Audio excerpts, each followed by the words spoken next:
Hola! Welcome to the Dream Unlocked, boutique coaching for actors, writers, and dreamers. Today, as promised, I'm going to talk about how do you know your script is finished.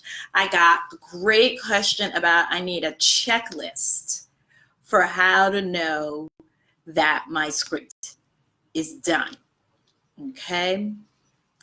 How can I better balance character development and story thrust? It was a great question I got from John McMahon.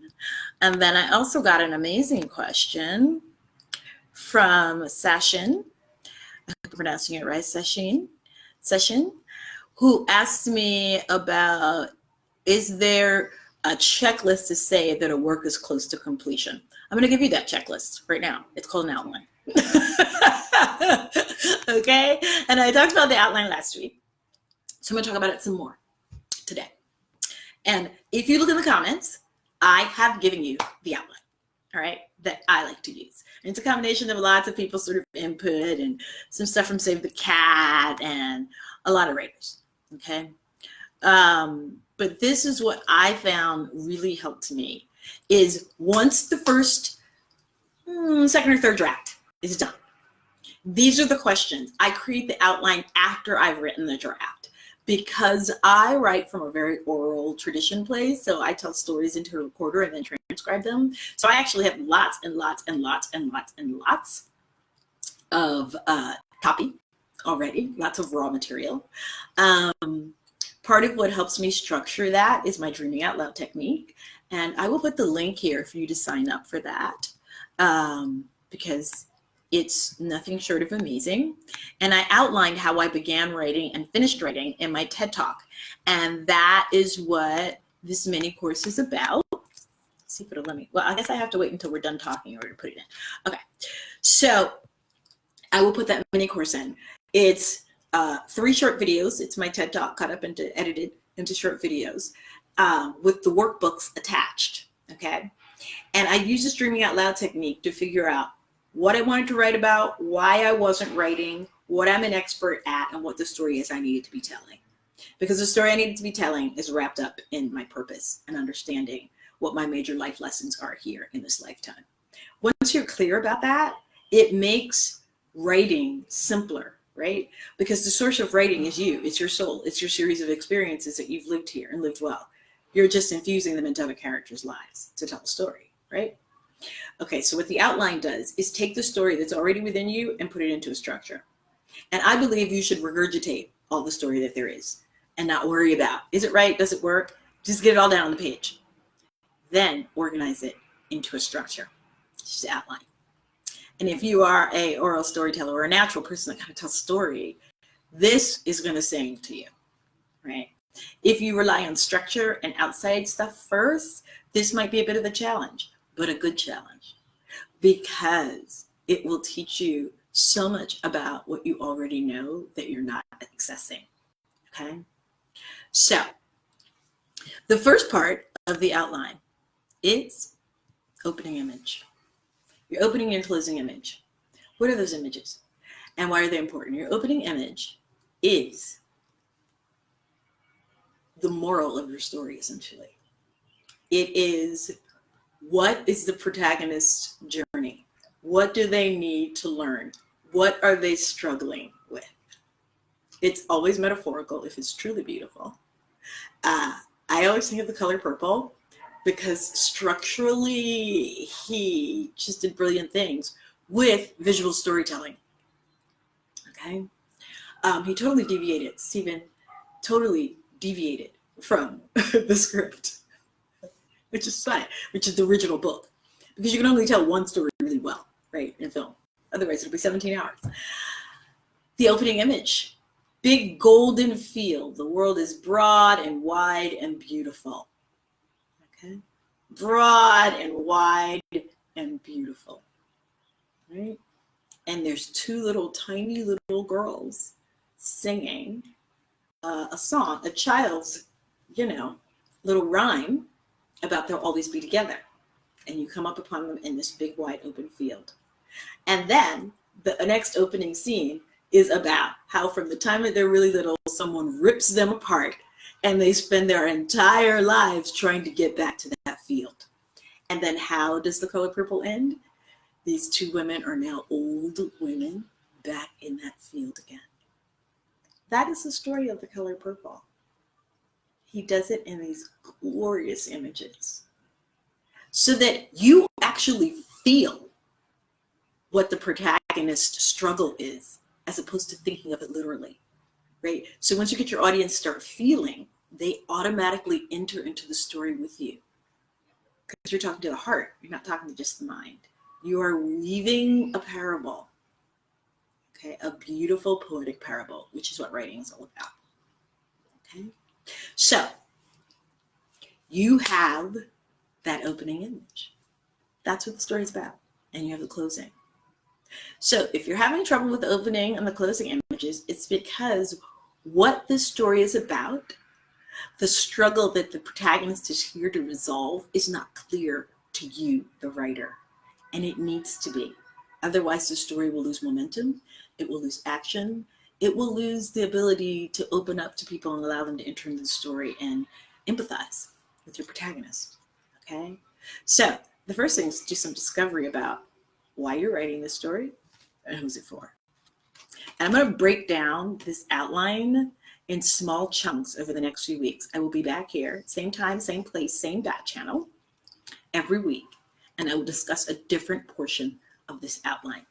So today I have talked about the opening and the closing image. And how I'm going to phrase that is, this story, what is your protagonist here to learn? How are they changed by the end of the story? Okay. Now, The Color Purple uses physical places to create that opening and closing image. It should tell us that the protagonist's journey is to find her way back to herself, but also to her sister and their innocence, to make a family, right? Much larger metaphor for Black people who were brought here across the Middle Passage as slaves. Figuring out now, 150 years later, we can go and look at our DNA and see who we're related to, right? So it's a microcosm. You actually don't have to be a Black person as a descendant of slaves to get that idea of, I lost my innocence when I was separated from the person who allowed me to be myself fully. And I spent a lifetime trying to get back to that. It's a beautiful story because it's universal, because it's so specific. It's the hero's journey. How do I find myself, right? How do I see myself? How do I figure out why I'm here? How do I fall in love with myself when I've been fractured, when I was a little kid, when my innocence was snatched away? It's a great metaphor. So I want you to take some time this week. I'm going to keep this short and sweet because I don't want to overwhelm. And I want you to go in to your story. If you haven't written it yet, this is an even better question. Who are you writing about? And what is it that they're trying to figure out? Okay, that's the first question. Second question is, what is the fatal flaw? What is the part of them that is broken, that is not allowing them to figure out this story? Okay, so let's go back to The Color Purple, since so many people have read it or watched it. It's Celie. Celie gets separated from her sister, who was always the protective one. And when she gets separated from her sister, she can no longer see herself. She only sees herself as other people see her, right? Other people being like the stepfather, and then the husband, and the brothers and the sisters. Everybody sees her as a workhorse meant to do something for them. And that's how she begins to see herself. It is only when another woman comes into the picture like her sister and who can see her beauty and sign it out that Celie can then see herself. But it's the inability to see herself as valuable, as beautiful, as wonderful that is her fatal flaw, right? And the thing that incites that is the separation from her sister. Because when she had her sister and they were little girls, they exactly who they were. They were tough and they weren't taking any prisoners, right? And Celie's sister was like, you will not separate me from my sister. I would spend the rest of my life getting back to her. And that's exactly what she does. She's like, I'm going to Africa because y'all are really hanging and lynching and screwing Black people up. So I'm going to go to Liberia and be a missionary so I can find myself. And then I'm going to come back and get my sister. All right, it's a great story. So again, I want you to work on your opening and your closing image this week. Who's your protagonist? Where are they broken? What has broken them? Okay. And then what are they going to spend the rest of this story trying to heal? That's all the opening and closing images are. So I want you to think of that in literal terms, and then I want you to create a metaphor visually that I can see. Right? And here's an exercise that may help you. I want you to go watch your favorite movie. Okay? I want you to identify who the protagonist is. Okay? What their fatal flaw is, and what the opening image is, and what it's telling us about the story. And then the closing image, and what that image is telling us about how the protagonist's journey has changed and come to completion. Okay, go. Now, when I come back next week, I'm going to talk about the inciting incident, and I'll give you a clue about the inciting incident. The inciting incident is a thing that puts your story into motion. The inciting incident, thank you. Who's that just joined me? Do you have questions? Hi, Lana. The inciting incident is what makes your story start. It's the moment before the opening moment. And the inciting incident has everything to do with the protagonist and what they need to learn. The inciting incident is a thing that sets the protagonist's journey into motion. It's the problem that causes the protagonist to have to act. Okay? So, go find your favorite movie, identify the opening and closing image, identify what it is that the protagonist needs to learn and where they're broken. All right? And then let me know how it goes. If you sign up for the Dreaming Out Loud mini course and you take the first 3 mini courses and you do the workbooks and you send them to me, guess what? I will respond with answers. And what that mini course is about going inside you and figuring out what you're an expert at, right? The places where you're broken and the kinds of people that you write really well about. If you do this Dreaming Out Loud technique, you will discover what the writing blocks are, and you will discover the way to go around or through them, and that everything you need you already have. So if you go and you do that exercise, you send me the workbooks. At the end, there's a short survey. The questions that I answered today, John's and Sharon's questions, came from that survey, right? So they went in, they did the survey, and then they asked me questions, and then I respond in these videos. This is your chance to get free writing coaching from me. So I will put the link here. Go in, do the 3 videos. They're like 9 minutes each, and there's workbooks. You can download them, and there's a link to email me the workbooks. When you have emailed me all the workbooks and you answer the survey questions, I will then come back in next week's video and answer your questions. You can ask me about anything. All right? Let's do this, people. Do you have questions today? Does anybody have anything they want to weigh in? Well, I see some comments. What the comments is saying? Let's see what the comments is saying. I'm trying to access them. For some reason, it won't let me see them. Okay, comments from Juana. Why isn't it letting me see the comments? Oh no. Oh no. From Juana and Anthony. For some reason or another, it's not letting me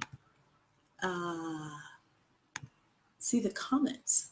That's so strange. Okay. Well, if there's comments, if you have questions, if you want to post them here. Does anybody have anything? If you want to post them here, I will come back and I will answer them, since for some reason it won't let me see them while I'm working on this. Okay, my beauties.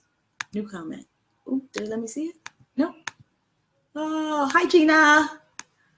Okay, I can't figure this out. Well, if you, let me see if I can see it on my phone. Questions. You can always post them in the comments here. I will also answer that way as well. Let's see if I can see this live video.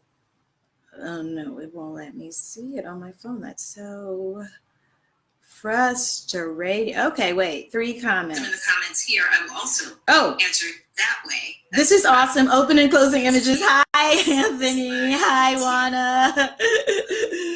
Okay, you guys have no questions for me? If you have no questions, I will see you here next week. Same time, same place, same back channel.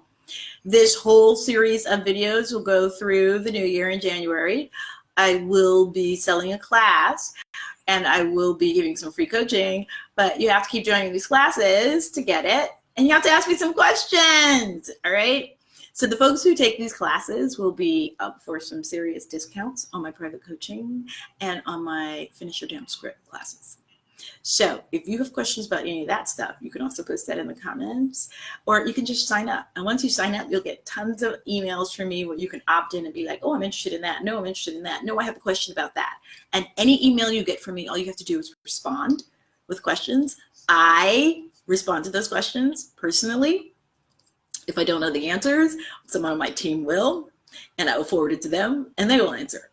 But every email you send me, I respond to personally. That's a promise, right? Give me a minute to do it because I got a big mailing list, but I will respond personally, right?